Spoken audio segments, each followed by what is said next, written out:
어제나 오늘이나 동일한 시간, 동일한 환경, 달라진 것은 우리 마음에 하나님의 뜻을 품고 새롭게 시작하겠다는 결심과 그리스도의 은혜를 구하는 그런 마음일 것입니다. 오늘 주신 말씀의 제목, 뜻을 정한 다니엘. 주전 7세기경에 남유다 왕국에서 태어난 다니엘은 BC 605년에 바벨론 1차 포로가 되어서 그가 그의 세 친구와 더불어서 바벨론 느부갓네살 왕 앞에 섭니다.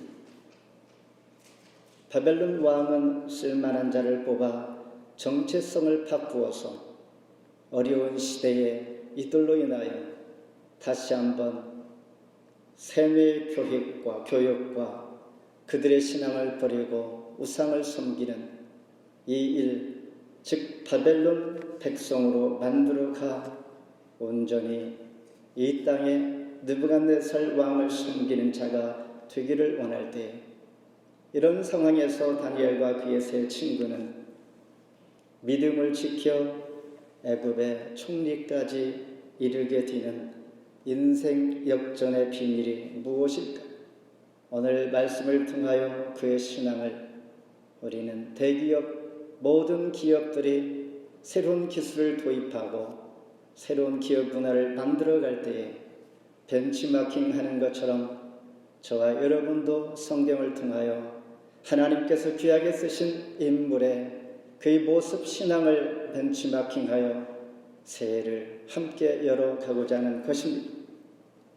첫 단추를 잘 끼워야 한다는 말이 있듯이 어떤 뜻을 잘 세우고 무엇을 결심하느냐에 따라서 정초에 세운 이 새로운 뜻이 확신이 서면 우리는 새해를 기쁨으로 시작할 수 있게 될 뿐만 아니라 새로운 한 해가 되는 줄 믿습니다.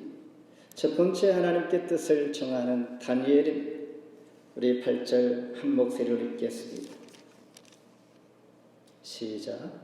다니엘은 뜻을 정하여 왕의 음식과 그가 마시는 포도주로 자기를 더럽히지 아니하리라 하고 자기를 더럽히지 아니하도록 환관장에게 구하니. 사람이 들을 수 있는 소리는 매우 극히 제한적입니다. 20에서 2만 헤르츠 정도 되는데 사람은 너무 큰 소리도 듣지 못합니다. 그리고 너무 작은 소리도 듣지 못하는 약점이 있습니다. 개는 사람보다 약 2배의 소리를 들을 수가 있고 고양이는 3배 정도, 박쥐는 6배, 돌고래는 7배 정도 들을 수 있는 초음파의 그러한 능력을 가지고 있습니다. 마치 신앙생활의 이와 같습니다. 영의 눈을 떠서 하나님의 음성을 매일매일 듣기를 원하는 것이, 그 음성을 듣고 살아가기를 원하는 것이 신앙생활인 것입니다. 다니엘과 세 친구도 하나님 뜻을 쫓아 살기를 원했습니다.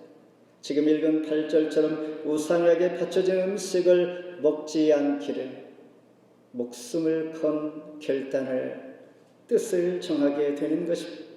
게다가 그들의 이름도 바뀌었습니다. 원래 다니엘의 이름은 하나님은 나의 재판관입니다. 그리고 그 세 친구들, 하나냐는 여호와의 은혜입니다. 미사엘은 하나님은 강한 분이십니다. 아사랴는 여호와는 나의 도움 되십니다. 이름만 보더라도 전혀 하나님의 사람들이었습니다. 그런데 어떻게 되었습니까? 바벨론 포로가 되었던 이들은 이름부터 바꿉니다. 그 이름들은 바벨론 우상들의 이름을 따서 벨드사살, 사드락, 메삭, 아벳느고, 모든 것이 바뀌는 것이죠.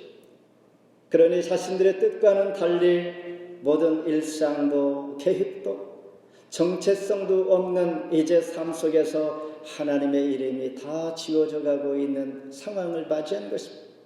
마치 오늘 우리가 코로나 시대를 살아가면서 작년보다 5년 전보다 우리가 하나님을 믿기 시작했던 때보다 지금은 어떻습니까? 우리 마음속에, 생활 속에, 환경 속에 하나님의 이름들이 점차 희미해집니다. 나부터도 내 입으로 내 마음으로 하나님을 찬송하는 마음들이 매우 약화되고 있는 이때를 살아가는 것처럼 다니엘이 가지고 있는 이 상황이 마치 이렇다는 것입니다. 세상을 살아가는 방법은 두 가지가 있죠.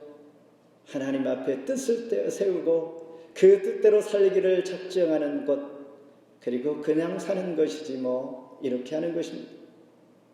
되는 대로 처하는 대로 상황이 나에게 허락하는 대로 살아가는, 그것도 일리가 있고 그것도 편안한 마음이요 자연스러운 또한 계획일 수도 있습니다.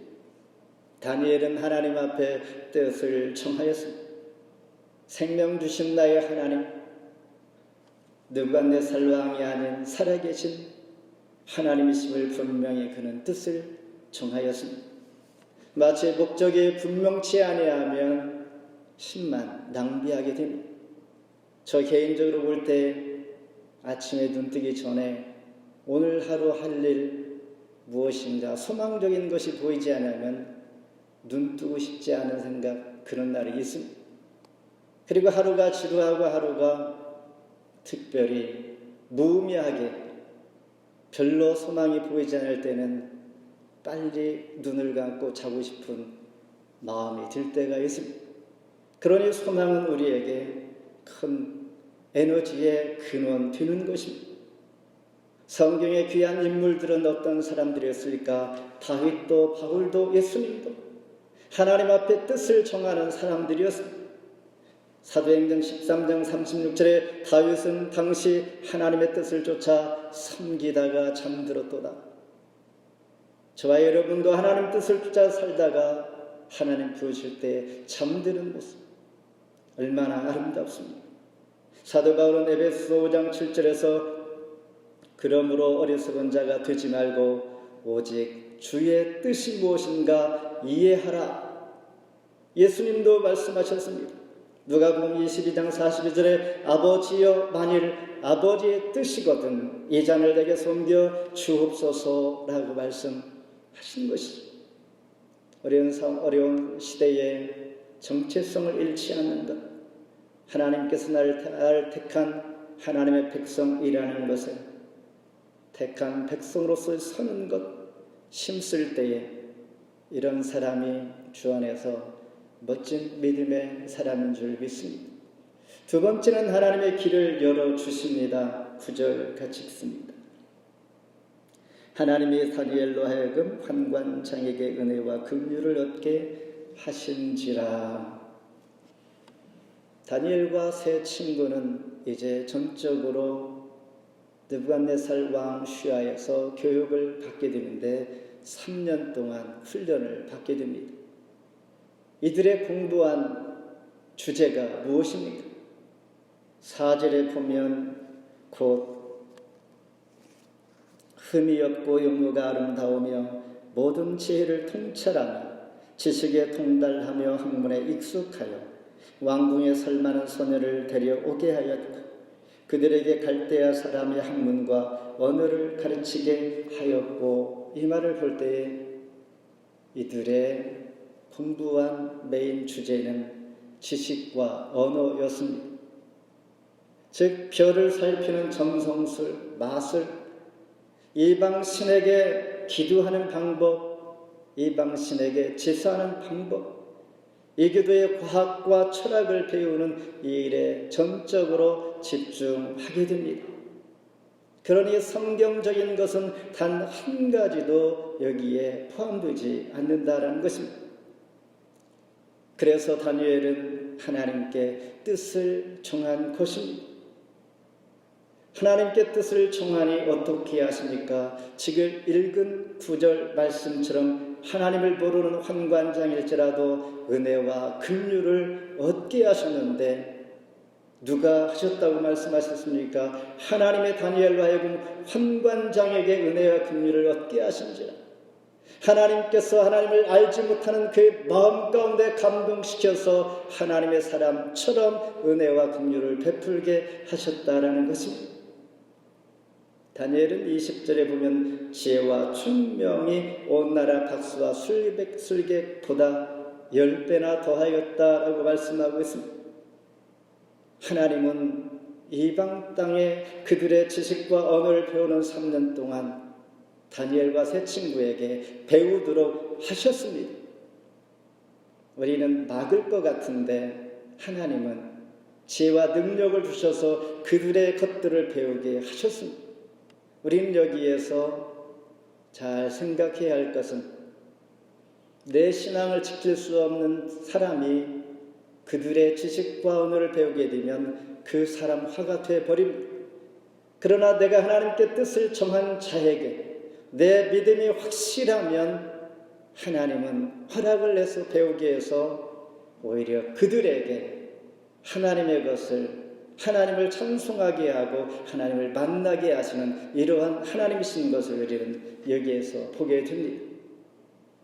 그래서 바벨론 왕국에서 중요한 위치 총리까지 오르게 하시면서 극기야 꿈을 해석하며 느부갓네살 왕이 하나님을 경배하는 것을 보게 됩니다. 4장 34절에 보면 그 기한이 참에 나 느부갓네살이 하늘을 우러러 보았더니 내 충명이 다시 내게로 돌아온지라. 이에 내가 지극히 높으신 이에게 감사하며 영생하시는 이를 찬양하고 경배하였나니 7년 동안 그는 정신을 잃어버렸다가 하나님의 약속의 때에 다시 제정신이 돌아와 하나님을 찬송합니다. 이방 왕이 하나님을 경배하는 것, 하나님은 다니엘과 세 친구를 통하여 두 번의 꿈을 통하여 그의 왕을 변화시켜 하나님을 찬송하게 합니다. 많은 사건들이 있었죠. 풀무불에 던져지기도 했습니다. 사자굴에 던져진 다니엘과 세 친구, 왕이 볼 때에는 세 사람만 집어넣는데 또 한 사람은 누구야 하죠. 바로 하나님 천사였습니다. 털그나 상치지 아니하는 이를 보고 또한 놀란 것이죠. 마치 다니엘은 명예의 출세를 바란 것이 아니라 오직 하나님께 순종하며 뜻을 정한 것입니다. 그러면서 하나님 그들의 마음속에 하나님과 이스라엘 백성을 위하여 내가 무엇을 할 수 있을까라는 꿈을 갖게 하십니다. 하나님께 뜻을 정하니 하나님 나라를 위하여 쓰임받게 하시고 길을 활짝 열어주신 것입니다. 마치 옥중에 있었던 요셉처럼 17살의 애굽의 노예로 팔려간 요셉은 어찌하여 보디발 집안의 총무가 되어서 억울하게 감옥에 또한 갇히니 애굽 왕의 술 맡은 차와 떡 굽는 차를 만나 옥중에서 꿈을 해석한 자로 그를 발탁되게 하신 하나님의 은혜가 그에게 하나님의 뜻을 정하니 하나님은 은혜를 베풀어 주셔서 그 길을 열어주시는 것입니다.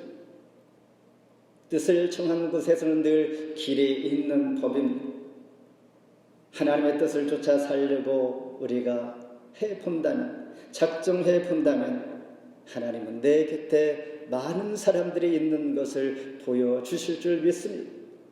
엘리야가 바알에게 무릎 꿇지 않은 7천을 본 것처럼 하나님께서 보여주신 것처럼 하나님의 허다한 믿음의 사람들이 여전히 하나님의 사랑을 받고 있다라는 것을 우리가 이 어둠의 세상에, 혼란스러운 이 세상 가운데 하나님의 사람을 만나기 쉽지 않은 이 시대에 만날 수 있는 은혜도 주신다라는 것입니다. 마지막으로 뜻을 행함으로 옮긴 다니엘과 그의 세 친구들이 16절 같이 읽습니다. 그리하여 감독하는 자가 그들에게 지정된 음식과 마실 포도주를 취하고 채식을 주니라. 하나님과 교제가 시작이 되면 영적인 눈이 조금씩 열려지기 시작합니다.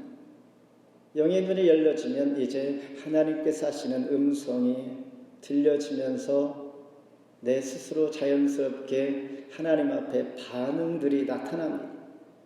이를 우리는 행함이 있는 믿음이라고 말하는데, 하나님 앞에 일단 교제와 영의 눈을 뜰 수 있도록 하나님 앞에 뜻을 정하는 것입니다. 뜻을 정하면 하나님께서 길을 열어주시고 또한 행동으로 믿음으로 옮겨질 수 있는 은혜를 주시는 것입니다. 8절 하반절에 환관장에게 나아가 먹을 수 없다고 구합니다. 이런 용기는 우리가 한 구절로 쉽게 읽지만은 그 상황을 볼 때에 아무나 말할 수 없는 그런 매우 위중한 그러한 그의 언급인 것이죠. 죽을 수밖에 없을 그런 상황에 처할 수 있을 수 있고 또한 환관장이 고백한 것처럼 내 복이 또한 없어질 수 있다라고 이렇게 말하지 않습니까? 이 어려운 부탁이 아닌 단호한 다니엘의 그러한 뜻을 행함으로 옮기는 이 메시지는 환관장이 처음에 어리둥절했을 것입니다. 그런데 앞서 말씀드린 것처럼 뜻하지 않게 하나님의 은혜와 긍휼을 얻게 됩니다.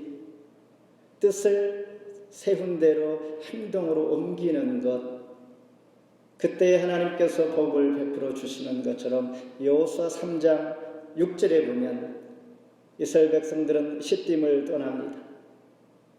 이제 요단강 앞에 서게 될 때에 마침 그때는 물이 범람할 때였기에 건널 수 없는 상황에 여호수아는 명령을 합니다. 법궤를 벤 제사장들 먼저 앞서서 물에 대딛고 나아가라 명령하니 법궤를 벤 6명의 제사장들이 먼저 물 위에 발을 내딛는 순간에 흐르던 물이 말씀 그대로 표현하면 흐르던 물이 끊어지고 한 곳에 물이 쌓여진다 이렇게 표현하고 있습니다. 이 말은 흐르던 물이 칼로 자른 것처럼 높이 높이 올라가지만은 멈춰 지나갈 수 있도록 마치 홍해에 갈라진 바다처럼 하나님께서 은혜를 베풀어 주셨다라는 것입니다. 여호수아 14장에 보면 애굽을 탈출한 이스라엘 백성들 가데 바네에서 각 지파의 3명씩 12명의 정탐꾼을 뽑아 가나안 땅에 정탐꾼으로 보냅니다. 40일 동안 정탐한 후에 그들의 보고를 들을 때에 갈렙과 여호수아 빼놓고는 불신앙적으로 갈 수 없는 곳이라고 늘 원망하며 이스라엘 백성들이 그들의 말을 듣고 밤새 통곡하는 것을 봅니다. 그러나 갈렙과 여호수아는 하나님 앞에 뜻을 정한 자, 이들은 하나님께서 약속한 땅을 주기로 했기에 우리가 두려울 것이 무엇이 있는가? 가서 이루자, 정복하자 외침으로 말미암아 하나님께서 그들에게 길을 열어주셨고 약속한 대로 당시에 20세 이상 되는 이 모든 사람들 갈렙과 여호수아 빼놓고는 광야에서 다 죽어가 가나안 땅에 발을 내디딜 수 없었다는 것입니다. 하나님 앞에 뜻을 정하는 것, 영의 눈이 열려지고 하나님을 만나면 우리는 자연적으로 행동에 옮겨지면서 뜻을 이루고 복을 누리며 소망적인 한 해를 시작할 수 있는 것입니다. 마치 사람은 친구를 통해 친구가 되는 것처럼 연인은 연인을 통해 연인이 되고 또한 왕은 모시는 사람을 통하여 왕이 될 뿐만 아니라 다니엘은 총리가 되기까지 하나님께서 함께 하심으로 말미암아 그 위치에 올라선 것입니다. 우리 모두 새해 이렇게 다니엘처럼 그의 새 친구처럼 뜻을 세워볼 수 있기를 원합니다. 내 몸을 더럽히지 아니하리라. 하나님 말씀 가까이 하며 올해는 성경 일독을 한번 해보리라. 또한 올해는 한 가정 이상 내가 전도해 보리라. 이런 작은 것들 뜻을 한번 세워보는 것입니다. 주의 이름으로 세우는 것입니다. 주를 위하여 하나님 나라와 의를 위하여 세우는 것들, 그의 우리 삶 속에 뜻을 세워야 할 것들 너무나 많이 있습니다.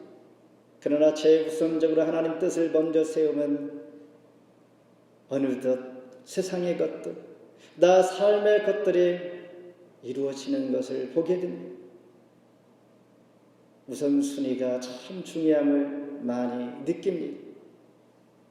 생각만으로 우리는 아무것도 할 수 없다는 것, 뜻을 세워 하나님 열어주시는 길, 행함으로 반응을 보일 수 있는 한 해가 되기를 바라면서 말씀을 맺습니다. 사람들은 다니엘에게 이렇게 말했을 것입니다. 주제 파악도 못한다고 비난했을 수도 있습니다. 나라는 망하였고 포로로 끌려온 주제에 왕이 드리는 음식을 거부하다니 호강에 겨워 있지 아니한가. 그런데 주제 파악을 제대로 하는 사람은 다니엘이었던 것이죠. 어려운 처지에 자기 정체성을 잃지 않고 하나님께서 택한 백성으로 살아가는 것, 죽을 수밖에 없는 자를 속량하여 주신 그 은혜를 기억하는 것, 하나님 말씀 안에서 뜻을 세워 바로 나아가는 자, 멋진 믿음의 사람 아니겠습니까? 다니엘의 위대한 삶은 여기에서 시작이 됩니다. 뜻을 정한 하나님의 사람, 원래 2021년 우리 교회의 표를 이렇게 정했습니다. 뜻을 정한 하나님의 사람, 다시 말해서 하나님의 뜻을 정한 다니엘, 하나님의 뜻을 정한 저와 여러분의 이름, 다윗도 사도 바울도 예수님도 하나님께 뜻을 정하여 잠드신 것처럼 이 땅에서의 가장 복된 그 삶, 하나님 앞에 뜻을 정하는 것, 하나님 기뻐하실 줄 믿습니다. 길을 열어주실 줄 믿습니다. 죄와 총명을 주시며 살 길을 볼 수 있게 하실 뿐만 아니라 그 뜻 가운데 살아갈 때에 하나님을 알지 못할 사람일지라도 예수 그리스도의 은혜를 영향을 끼치게 하시는 그러한 열매가 먼저 뜻을 정하는 것으로 시작될 줄 믿습니다. 오히려 어디에 있을지라도 하나님을 더 두려워할 수 있는 것, 코로나 시대의 이런 상황 가운데 더 하나님을 두려워하며 경외할 수 있는 마음이 식어지지 않도록, 나의 신앙관이 희미해지지 않도록 하나님 말씀이 더 강하게 세워질 수 있도록 하는 것, 내 안에 그리스도의 피가 흐르고 있다는 사실을 내가 늘 느끼면서 하나님의 사람인 것을 늘 기억하면서 2021년 새해 뜻을 정한 하나님 사람이 되어서 시간 활용도 물질 사용도 하나님의 영광을 위하여, 하나님을 위하여 뜻을 세워 나아가는 저와 여러분 되기를 바라면서 잠언서 23장 3절에 그 진찬을 탐하지 말라, 그것은 간사하게 베푼 식물이니라. 다니엘이 뜻을 정한 이 말씀을 두고 우리에게 귀한 하나님의 음성을 들려주시는 줄 믿습니다. 기도하겠습니다. 하나님